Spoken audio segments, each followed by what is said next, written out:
Listen carefully because what I'm about to say is going to make you uncomfortable. Most men hear this and instantly reject it, not because it's wrong, but because it hits too close to home.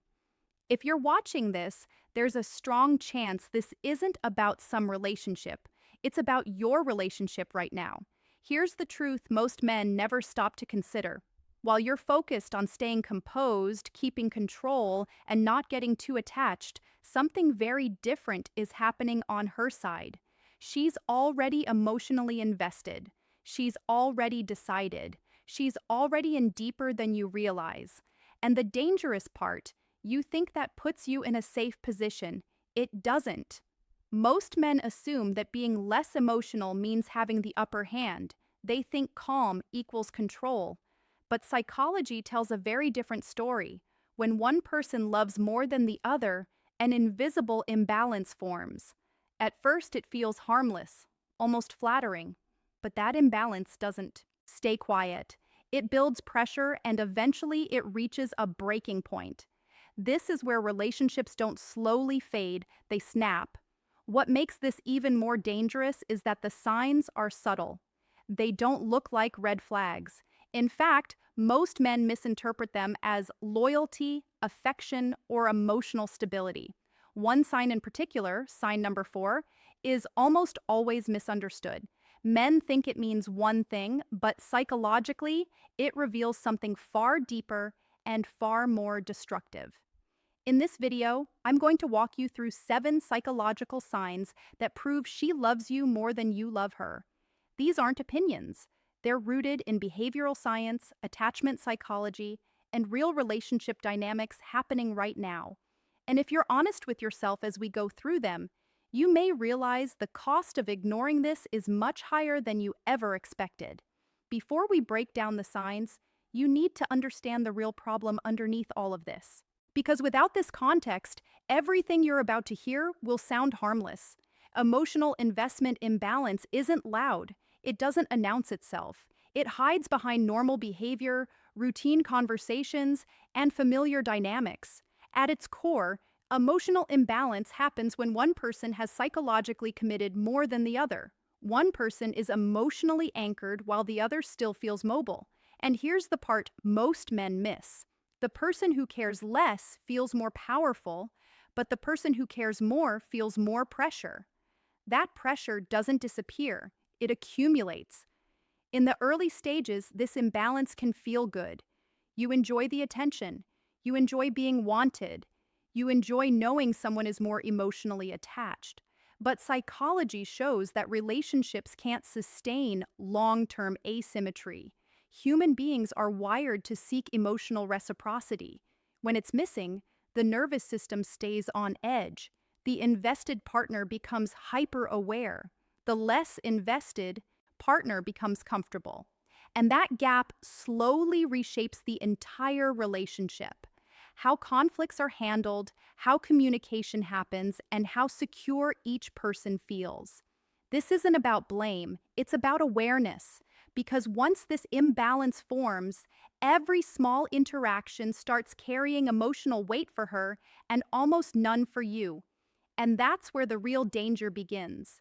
Now let's look at the first sign you've almost certainly noticed. This is usually the first sign, and ironically, it's the one most men completely dismiss. She's the one starting conversations.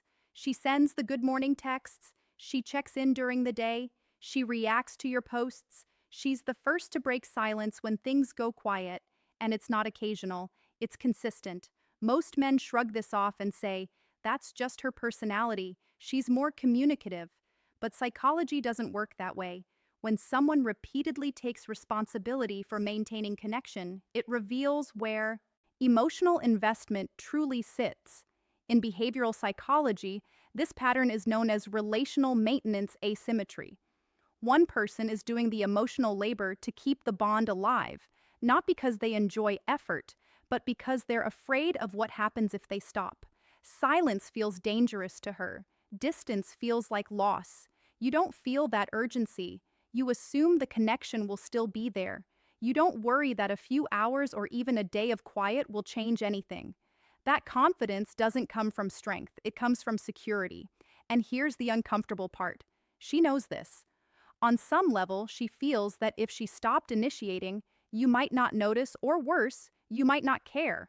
So she keeps reaching out. She keeps investing. She keeps closing the gap that you don't feel compelled to close. This doesn't make her weak.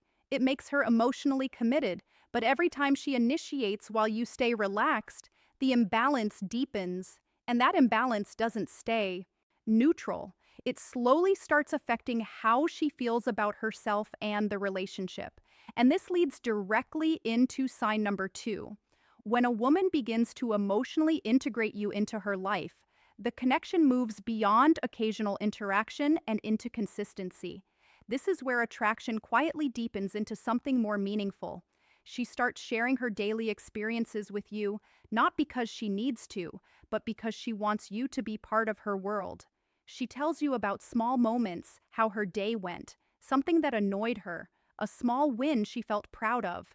These details might seem ordinary, but emotionally, they are significant. She's inviting you into her routines, allowing you to occupy space in her everyday life. You'll also notice that she becomes more sensitive to your emotional state. If you're quieter than usual, she notices. If something feels off, she senses it even before you say anything. She checks in naturally, not out of obligation, but genuine concern. This level of emotional awareness only develops when a woman feels connected on a deeper level. At some point, the questions start coming. What are we? Where is this going? Do you see a future with me? She brings up conversations you weren't planning to have yet. Not because she wants pressure, but because uncertainty has become emotionally exhausting for her. This isn't about rushing, it's about relief. In psychology, this is known as relational ambiguity anxiety. When someone has already emotionally committed, not knowing where they stand creates constant stress. The mind seeks closure, definition, and security. She isn't asking these questions because she wants to control the relationship. She's asking because she's already invested and needs to know if her investment is safe. You, on the other hand, are comfortable with ambiguity. You're enjoying the connection as it exists. You're not in a hurry to define anything because you haven't emotionally locked yourself in yet. That difference matters more than you realize. Research consistently shows that the person who initiates commitment conversations first is statistically more emotionally invested. It's not a flaw, it's a signal. She's already decided. You're still evaluating, and every time you respond with vague reassurance, let's see how things go. No need to rush or we're good right now. It unintentionally confirms her deepest fear that she's further in than you are. The longer this imbalance continues, the more pressure she feels to secure the relationship. And when clarity doesn't arrive, her behavior starts to shift in a much quieter, more dangerous way. Because when words don't create safety, people change themselves to try to earn it. That brings us to sign number 4, the sign most men completely misunderstand, and the one that reveals just how much of herself she's already given up for you. This is the sign that almost every man misreads. On the surface, it looks harmless, even flattering. She starts liking the music you like, watching the shows you recommend, showing interest in your hobbies, adjusting her schedule to match yours. Maybe she changes how she dresses. Maybe she starts going to the gym because you do. None of this was asked for. None of it was demanded. And that's exactly why it's so dangerous. Psychologically, this behavior is called identity accommodation. It happens when someone who is more emotionally invested begins reshaping themselves to fit into the other person's world, not out of manipulation, but out of fear of losing connection. She's not doing this to impress you. She's doing it to belong, to reduce the risk of being left behind, to become essential in your life. And here's the imbalance. You're not doing this. You're still fully yourself. Your routines are intact. Your interests haven't shifted. Your life doesn't orbit hers. That doesn't make you cold.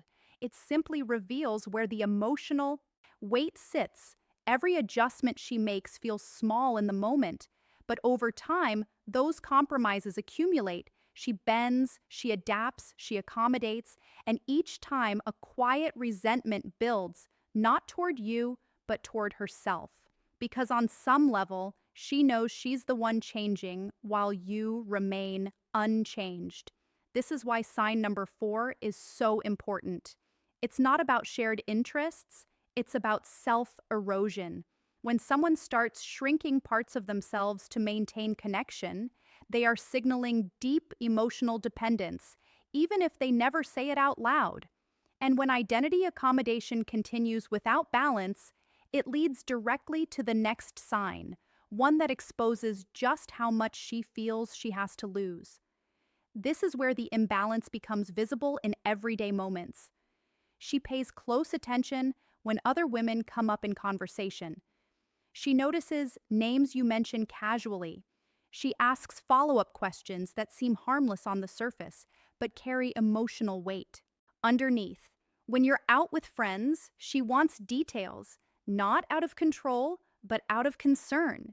Meanwhile, you remain mostly unaffected. Other men around her don't trigger the same reaction in you. You trust her. Or more accurately, you're not preoccupied with the idea of losing her. That emotional contrast is not accidental. Jealousy is often mislabeled as insecurity, but psychologically, it's rooted in perceived risk. The more someone feels they have to lose, the more alert they become to potential threats. She's emotionally invested. Losing you would disrupt her entire emotional stability, so her mind stays watchful. You don't experience that same threat level. You believe you'd recover. You'd be disappointed, maybe hurt, but you'd move forward. That internal confidence keeps you calm, but from her perspective, it feels unsettling. Even when she tries to hide it, the fear leaks out in small ways. Questions, tone shifts, subtle tension. She senses that the relationship matters more to her than it does to you. And no matter how reassuring you think you're being, that imbalance continues to signal itself.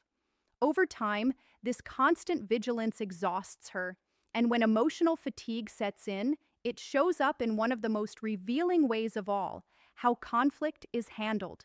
That leads us to sign number 6, the one that quietly confirms who needs the relationship more. Think back to your last disagreement. Not just the argument itself, but what happened afterward. Who reached out first? Who softened their tone first? Who tried to restore peace before the issue was fully resolved? In most cases like this, it's her. On the surface, this can look like emotional maturity. It can look like conflict resolution skills, but psychologically, something else is happening. She isn't apologizing because she's wrong. She's apologizing because emotional distance feels unbearable to her. After conflict, you can sit with silence. You can go hours, even days, without needing resolution. The tension doesn't consume your thoughts. But for her, that space is heavy. It triggers anxiety, fear of loss, and a sense of instability. The longer the silence lasts, the more distress she feels. So, she breaks it, not because she wants to surrender her position, but because the pain of separation is greater than the pain of swallowing her pride. Over time, this creates a subtle but powerful pattern. You learn that waiting works. You learn that she'll come back. You learn that the relationship will continue even if you don't take the first step. She learns something too. She learns that she's the one who can't walk away. And while she may never say it, that realization slowly erodes her sense of emotional safety. This dynamic doesn't just affect conflict. It reshapes power, attachment, and self-worth. And when someone repeatedly feels they need the relationship more than the other person, it leads directly to the final sign, the one that reveals how far ahead emotionally she really is. This is the ultimate tell. You focus on today, this week, maybe next month. She's already imagining 6 months from now, or a year. She's talking about trips, living arrangements, holidays, anniversaries, and even long-term milestones. She may even have baby names picked out in her head.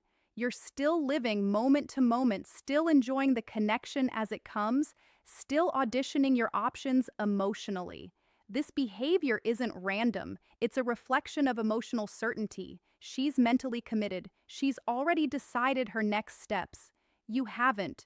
You're still evaluating, still cautious, still holding back, and every time she brings up the future, your nonchalant response. Let's see how it goes. Maybe we'll figure it out. Confirms the imbalance for her. Psychologically, this is a form of future ownership signaling.